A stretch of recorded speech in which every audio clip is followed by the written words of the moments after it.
இவர் சொல்றாரு என்ன தெரியுமா சொல்றாரு, அடுத்தவங்க வீட்டுல நெய்யில நீங்க ஸ்வீட் செஞ்சு சாப்பிடாதீங்க அப்படிங்கிறாரு.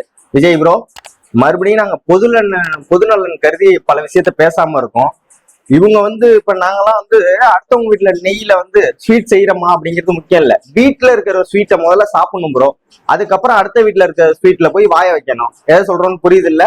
நாங்க பொதுநலன் கருதி பேசாம இருக்கோம், பேச வச்சிடாதீங்க அப்படிங்கிறதுக்கு ஒரு எடுத்துக்காட்டான செய்தி தான் இது. இதோட நிறுத்திங்க. நீங்க டயலாக் பேசிட்டு நீங்க போய் பனையூர்ல படுத்து தூங்கிடுவீங்க. இங்க களத்துல நிக்கிறது நாங்க தான். ஏன்னா உலகத்துல எந்த அரசியல்வாதியாவது இவனை மாதிரி உண்டா?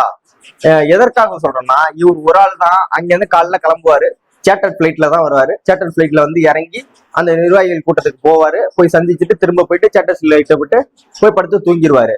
வேற எந்த அரசியல்வாதி எடுத்துங்க, சீமான வரைக்கும் எடுத்துங்க, ஒரு ஊருக்கு வராங்கன்னா அந்த மீட்டிங்கை முடிச்சுட்டு அடுத்தது பொதுமக்களை சந்திப்பாங்க, கட்சி நிர்வாகிகளை சந்திப்பாங்க, அவங்களோட ஃபங்க்ஷன்ல கலந்துக்குவாங்க, அப்படியே அடுத்த ஊருக்கு போவாங்க.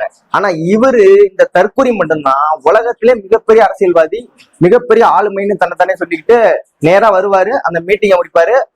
பல்வேறு கொலை எல்லாம் நடந்ததுக்கு அப்புறம் நேரா போய் பல பேர் தாலியெல்லாம் அடுத்ததுக்கு அப்புறம் நேரா வீட்டுல போய் படுத்து தூக்கிடுவாரு. இந்த விஜய் இவன் பேசுறானுங்க நம்ம தான் யோக்கியம் அப்படின்னு. ஏன்னா வெக்கம் மான சூடு சொரணை இருக்கு அவங்களுக்கு எல்லாம் முதல்ல.